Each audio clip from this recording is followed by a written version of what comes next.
Miguel, welcome to the new episode. How are we, man? Alejandro, Alejandro, ¿qué pasa? For those of you that don't know what's ¿qué pasa? It's WhatsApp in Spanish. So for now, you can start saying ¿qué pasa? ¿Qué ¿Qué pasa, pasa, hermano? man?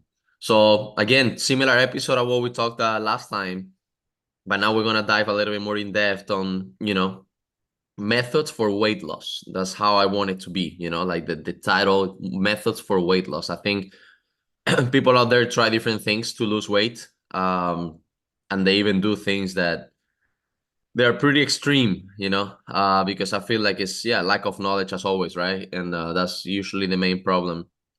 So yeah, we're gonna go over a bunch of methods, and then at the end we're gonna give our own perspective on these things, from experience and from science and from, what we've seen with people that we've worked with. I would like to start with a basic question for you, but I think like a lot of people don't know the answer of this. And it's like, what would you recommend for a person to do? Like, what kind of exercise do you recommend? Sprints? Do you recommend static cardio, just running on the treadmill for a long time, doing weights? What do you swimming? What is your advice about this? This is for weight loss, right? Um, okay. You have to think that, okay, in order to answer this, I mean, I can go a little bit deeper, but the idea is that you need to, like, the way you're gonna burn more calories is by creating more ATP. ATP is like the cellular level energy that we get. It's like the energy that we create in the body, right? ATP. So there are three processes to create that in the body. One, as you said, is like, let's say when you lift one repetition maximum. Okay, so you do a squat for 1 rep max, the maximum weight you can lift. Okay, you're gonna be using an energy system that is called creatine phosphate, because it's an energy that is created very quickly, okay, in the body because of the demand, right? The demand is to lift the freaking barbell. Otherwise, you're gonna be crushed on the ground by the barbell doing the squat. So you need very, very quick energy that oxygen won't be able to provide. Oxygen won't be part of the equation. Okay. That's one thing. Second one, it's called the glycolysis, which is what we normally use, as you mentioned, in sprints. In sprints, it's like we still cannot use oxygen. We use glucose. Okay. We use glucose that is available, easily accessible to create energy real quick. Okay. And then we have the oxidative kind of energy system, in which now that you're training for marathons, you are using that predominantly. You're gonna be using the one that, oxygen comes in, and since the intensity is not that high, right? The demand for energy is not that high. It's not like a matter of life or death. It's more of like, a steady kind of pace, as you said. Then oxygen is able to, okay, get in, boom, boom, boom, be part of this process of this oxidative respiration thing, energy system, and you start creating energy. So the I feel like you need to consider also different factors, right? Time doing it. So the most amount of time you can last doing the exercise will be in the cardio method. Okay, this gives you more room to burn more calories, right? Because energy, boom boom, is being created on a steady pace for a long period of time. Okay, and you also need to consider the type of exercise. So running uses the full body, meaning a lot of muscles are going through that process of energy creation, you know compared to, let's say, you do cycling, for example. Cycling, you pretty much just using the legs, right? The upper body is kind of like static. So when it comes to, right, you compare those two, running and cycling. Running will probably give you per time, right, the same intensity, will burn more calories just because you're using more muscles, you're using more musculature. Okay, so again, the longer you can go, right, the more you can keep the pace and the more muscles you use, in order to do the exercise, the more calories you're gonna burn. Okay, so if we take the weights, probably not. Why? Because you're doing something that oxygen won't be part of the process usually that much. Okay, and so it's an energy that is created quickly. Okay, just for an efficiency standpoint, it's like, okay, we need energy quick, so we don't need to create much. We just need to create the necessary amount. Okay, and therefore you're not burning as many calories, and you also have more rest in between, right? In between sets when you work out and all of that. So cardio will be the one if that's what you're looking for.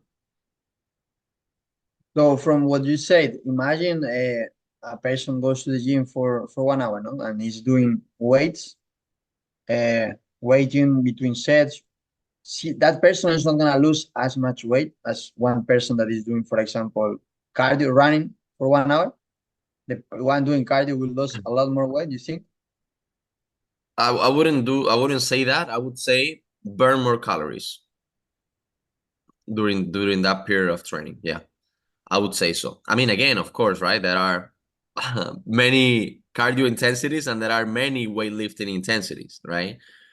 I mean, I've seen people lifting for 2 hours and they lift like it's called the compound movement. So like squats, bench press, deadlift that are also using the full body, right? To be able to lift it. And they're lifting heavy amounts of weights, right? That require the muscles to be working a lot, right? So if they do that for a lot of reps and, a lot of time, you can potentially reach, a similar amount. But somebody of the same level, cardio and weightlifting wise, probably, yeah, the cardio one will be the one. Yeah, just because you're just creating energy constantly. So from what you said, if a person as well is doing weights, but he's doing non-stop, like he's doing a lot of intensity sets, she's working on the legs, then she goes to work on the chest, then she goes again to the legs, then she goes to the shoulder. That person will be also using a lot of energy, because she's not is using all the time the energy, as you said before. Yeah, but again, like if you do that, right, you will have to drop the intensity, right, of your workout. You can only do so intense without the rest period, right? So that's the thing. Yeah, you can speed it up a little bit, but you will have to drop the weight, in order to be able to do it, constantly and nonstop. Um, so again, yeah, depending on where your goal is at the gym, but if it's working on strength, you want to lift heavy weights, so you don't want to rush your rest periods. But if your goal is to burn calories, then yeah, you can lift light weights, and then yeah, you go into more this like aerobic energy system, right? This using the oxygen, just because of there is not like a huge demand to create energy, right? Because maybe you're doing chest press and you can do like freaking 20 reps, right, with a lighter weight. So yeah, the demand is not that high as if you were gonna lift it like one repetition. Interesting, interesting. And imagine, no, like, because we always say, like, it depends on the person. We will do it individual, no? Because Mhm. imagine I have a friend, she likes to do cycling, no? She likes to go to the gym and do cycling, but the goal for her is to lose weight, no? In this case, okay, yeah, if she does 30 minutes of cycling compared to 30 minutes of running, like higher intensity, she's gonna lose less weight, right? But however, this doesn't mean she cannot lose weight. No, then we talk about nutrition wise, she can take care of the amount of calories she eats, and she still keeps going with the cycling. That is what's gonna keep her going. No, in the long term, it's something that she likes. If she starts running, maybe after 1 month, it's like, fuck this, I don't wanna keep going, and I prefer to do the other thing. And maybe it's different. I mean, look, that I think it's very important to keep in mind that exercise, right? The energy that you expend doing exercise is only a percentage of the total daily energy expenditure is called, okay? So, right, okay, let's say you're burning 2,000 calories a day. That's your 100%, okay? Exercise, I mean, of course, depends on the intensity and the level of the athlete and all of that. But exercise could be maybe like only like a 25% of that. And we're talking for somebody that is active. Okay. So people worry so much about a 25% out of 100%, and they usually forget what is the most energy costly kind of part of it, which is going to be the metabolism. Okay, it's called the basal metabolic rate. This simply means is the calories that we burn while we do this podcast, or while we watch TV, or while we just cooking. Is the calories that we burn to keep us alive. Okay, our body is constantly functioning, constantly. Okay, and in order for that to happen, we need to use calories to be able to keep the organs going, to keep the heart pumping, to keep the lungs getting air in and out. Okay, and people forget about this, but that's why weightlifting is so important and so powerful on weight loss. Is because I heard the analogy the other day. It's like, look, cardio is like a 9 to 5 job, meaning you burn calories when you're on that treadmill, when you're running. Okay. But weightlifting is like having a passive income, meaning you work on the weightlifting session. Maybe you don't get a lot out of it at that time, but as you start building muscle is very expensive energy wise, very expensive, meaning that to keep muscle in you, you need a lot of energy. Okay. So the body burns more calories at rest just by doing this podcast. If you're very muscular, you will burn way more calories than somebody that is very thin and that has no muscle, just because you want to preserve muscle. And in order to do that, again, we burn more calories at rest. So that's the power of it. Now we're concerning about that 70%, which is the metabolism, basal metabolic rate. Okay, that is going to be the biggest part of the equation. And that weightlifting, building muscle, it's going to lead the best benefits because it's going to make you burn more calories at rest, okay, out of that 70%. So that's the power of it. Yeah, find cardio at that moment. It's going to make you burn more calories, but what happens later? What happens when that 25% it's already covered? What about the rest? You see? Hmm. Interesting. No? So what you're trying to say as well is that when you do a lot of weights, you keep burning no calories throughout the day. You burn more calories than, for Correct. example, cardio. You burn calories at the moment, but then you don't. No, if I understood it right. Correct. Mm-hmm. That's right. Inter- Interesting, interesting. I think a lot of people will not know this, and Yeah. I think it's very important to understand at least so you can again do things with more common sense. Yeah. I would like to you to talk about because we have talked about fasting, no, and Uh-huh. there is also a word called time restricted eating. I would like you to comment a bit more in depth about what is this and how this can help you. Yeah. So I mean, fasting is is pretty much not having breakfast, right? So like you go to sleep. Um, I was actually now thinking like breakfast, right? The meaning of breakfast is breaking the fasting. So pretty much you go to sleep, right? You had dinner or whatever, you go to sleep, and then in the morning you skip a meal. And then maybe you delay the next time you're gonna consume food or energy in general, right? You can consume drinks too. Um, that's what it does, right? So what happens is that in those hours in the morning, you don't have necessarily a lot of energy available. Okay. Again, this depends on like if the dinner that you ate was a freaking cow, you know. If you eat a cow for dinner, you're probably gonna have energy available for 2 days, you know. But if you have a regular meal at night, right, last night, then in the morning, usually, right, you've used a lot of that energy during sleep, you know, just to get the brain working, to get again all the organs functioning. And yeah, I mean, you just, you know, you have energy available, so you start like pulling out of the storage, right? You should hopefully fat storage, right? That's how fasting works. And time restricted eating, I mean, fasting is a type of time restricted eating, right? As the name says, it's just like you don't consume food or you only consume food in a window of time. So let's say you only can consume food from 2 p.m. to 8 p.m. The rest of the hours, you don't consume anything. So what happens there and why it works is because, you know, you only have, let's say, 6 hours to eat your meals. And there is something called satiety, feeling full, that is going to keep you from eating, right? So let's say you get a meal. Okay, good. Boom, boom, boom. I start eating. I finish the meal.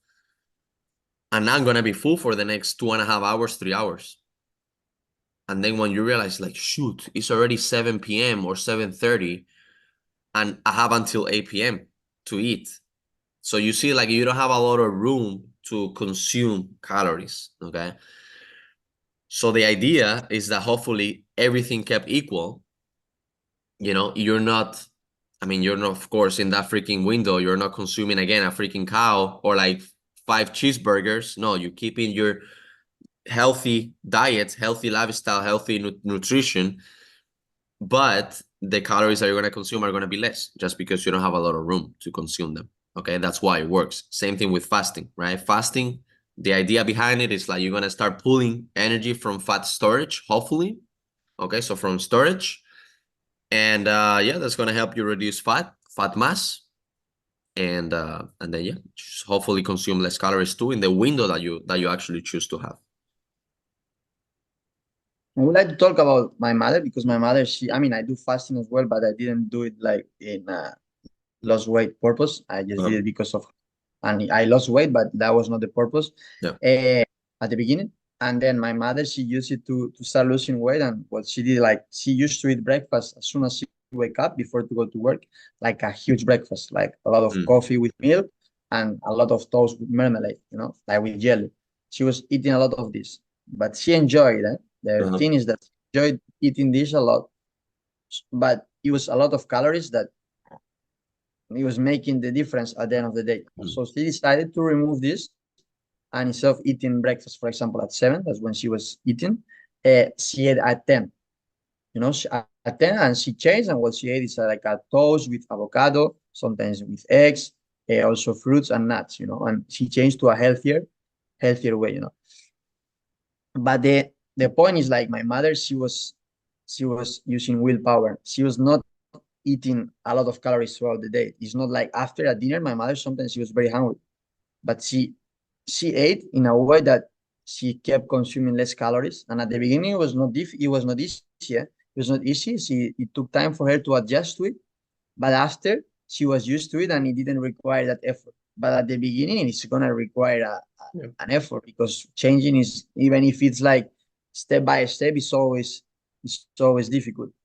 And then on the weekends, she lets herself eat the toast because she loves it. And now when she Mm. eats that, like, she enjoys like a kid, like a kid eating an Yeah. ice cream. Same as we told, you eat healthy during the week, and then on the weekend, yourself eat that pizza or cheeseburger or that thing that you like, and you're like, so good, so good. Like, again, mental health. So for her, it works because now she found this balance. But at the beginning, is you have to understand Yeah. and try, and of course willpower. And this is so important. I mean, I think you said something really important that, yeah, it's again, you need to want to change, right? And I was posting the other day something that I think is important too, is like, you know, what are the benefits of having a healthy lifestyle? And I put like, okay, longer life. So longevity, you start living more years, better quality of life, better physique, boost your confidence, you know. So my question is, like, what do you expect to do to get all these benefits? You see, these benefits are insane if you think about it. Like, dude, this is a freaking treasure, you know? And then people sometimes they just pretend that, you know, it's easy to get, or like, no, they deserve to have this. I'm like, dude, have you seen the benefits of doing all this? Of course it's going to require sacrifice, you know, and effort. It needs it needs to require something. The benefits are just like, of course they're unique, man. They're unique. Imagine, man, living on this earth for more years with better quality of life. Just because of that, I mean, I will do anything to be able to get that. Anything, you know. So that's the thing. Like, it needs, of course, you need to sacrifice stuff, right? If you love that toast with jelly, but it's causing you to gain weight, you know, it's then probably you need to change it, you know, for something that maybe you don't love that much, but again, you put it on a scale, right? It's like, okay, toast with jelly every morning or having worse quality of life because I started, gaining weight nonstop. Again, I'm not blaming that. I'm not blaming the jelly with the toast. Like it's fine, right? You need to, again, see the big picture. But if that was the thing that caused the, being overweight or whatever, it's a problem that we need to change. So again, I think it's very important for people to like understand that, look, the benefits are insane, so you need to do something about them. You need to earn it. You need to earn it, right? And yeah, I mean, it works because, again, you consume less calories, right? Um, Jelly too is like it's a type of sugar that it's not covered. It's not. It doesn't come with fiber, right? Jelly is yeah, it's a processed sugar that doesn't have any fiber in it, so doesn't have that satiety signal, right? That you will see maybe in fruits, right? That you eat with the skin and all that. So he was probably causing her to eat also sooner than she would like. Maybe if that breakfast was at 10, by 10 a.m., she was also hungry already. Now when she delays that and now the jelly thing comes at 10 or what, or not even, right? Now she changed the recipe, but now she can keep it a little bit, she can be hungry for fuller for a little bit longer. So all this stuff takes into account, they play a role, and that's why she lost weight, because you start consuming less calories because of the food choices and because you delay when you start consuming, right? Again, if everything is kept equal. Yes, and I would like also to explain my example just to for you to understand like there are many different ways of doing fasting. It's just not one way. Yeah. For example, you can do 12 hours at the beginning. Like when I start, I was doing 12 hours between my last meal of one day and the next meal of the following one. And I got used to it. And then there is a point I changed to 14. And I felt good. I felt good. And I wanted to go to 16 because I like the feeling. But then I start playing again more tennis. So I was like, I'm gonna go again to 12 because my body requires a lot of energy. So I went back to 12. And now, because I'm training for a marathon, I run every day in the morning and I go to the gym in the morning. Now I'm doing less fasting. I think I'm doing 10 hours a day because I as soon as I wake up, I go do sports, and after I am so hungry and I need to eat to recover better as well. So I'm doing less fasting, but the days that I don't do exercise, for example, I go like 15 or 16 hours from my Oh, first meal to the next one of the following week. And me, it's because I like how I feel. It's more than losing weight. Because when my body's resting, I'm not using the food to burn energy. Like my body is resting, and I feel good. It's not requiring energy to burn. So my brain works better. I feel light, and I like the feelings more because of this. But I heard some people do 3-4 times a week, 14, 15 hours, and then there are days they don't do fasting. It depends on your schedule, the amount of sports you do, but there are many different ways of doing it. You can try and research a bit more, but don't think that there is one only way of doing things. As okay. always, there are many ways of doing it. Correct. Yeah, I mean, we can, yeah, I mean, this stuff, again, this is one of the methods, right, for weight loss. We can maybe switch a little bit to diets before we finish the call. And I mean, I'm gonna start with a little bit more of the science behind it, just for people to understand. But I would like to also to hear your experience after, okay? If you've done any kind of diets in the past, just in case. But again, diets, right? The main concept about all these methods is to consume less calories. Okay. So you take, let's say, a whatever, vegan diet. Okay. A vegan diet, for those that don't know, it's just like they don't consume any animal animal source of nutrients, right? So they don't consume any meat, they don't consume any eggs, anything that comes from animal, they don't consume it. Okay. The idea behind it is that normally plant-based products, they are a little bit lower in calories. Okay. So ideally, you will consume less calories, right? Because you're consuming lower calorie foods. Now, we live in a society that the lab has invented already vegan cookies and vegan chips and vegan my ass, you know? So at the end of the day, they forget about that. They're like, oh, this is vegan. Oh, it's gotta be healthy. It's vegan. Look, vegan cookies. And when you look at the nutrition label, it has 300 more calories than the actual cookie. Okay. So that's the thing to keep in mind, guys. Please be very, very informed when you make changes in your diet. Okay. If you decide to go vegan, think that you are not consuming animal products. And with that, you're not consuming nutrients that maybe plant-based products don't have, right? Protein is one of the things that you need to be really aware of because it's harder to find in plant-based products than it is in animal protein, in animal products, okay? That's the main thing. And it's a macronutrient. So you better find a way, you know? The other thing is iron, zinc, you know, some other minerals that like they're way more accessible in animal products, but they don't have it as much in plant-based. So again, inform yourself from a good source of information and be able to make the decisions. Okay. Another diet, low carb diet. What's the thing behind it? Is like, okay, you don't consume carbs, which whatever. Probably they make you hungrier sooner. Now, one thing to keep in mind though is that again, one gram of carbohydrate provides 4 kilocalories, right? And 1 gram of fat is 9. So those that do low carb diets, they need to keep in mind that okay, sounds good, but if you replace the carb that you're not eating for fats, you're gonna be consuming more calories, so you're gaining weight. Okay, so something to keep in mind is like, okay, if you don't like carbohydrates for whatever reason, I love them, but if you don't like it because you think they are inflammatory, because you think they're gonna make you fat or they're gonna kill your intestines, sounds good, but be aware that what's more inflammatory is gaining weight. What's gonna kill your intestines is gaining weight. Okay, so that's the main thing there. Again, make conscious decisions, you know, and informed decisions. And again, same thing for any other kind of diet. Okay, I would say the lesson here out of the diets, or the last message that I would like to say, is that deficiency of nutrients is the main thing.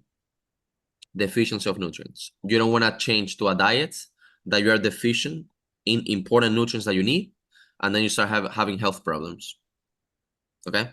And using any kind of diet that you use, make sure you know the calories you're consuming, because the calories is going to be what determines if you're going to gain weight or lose weight.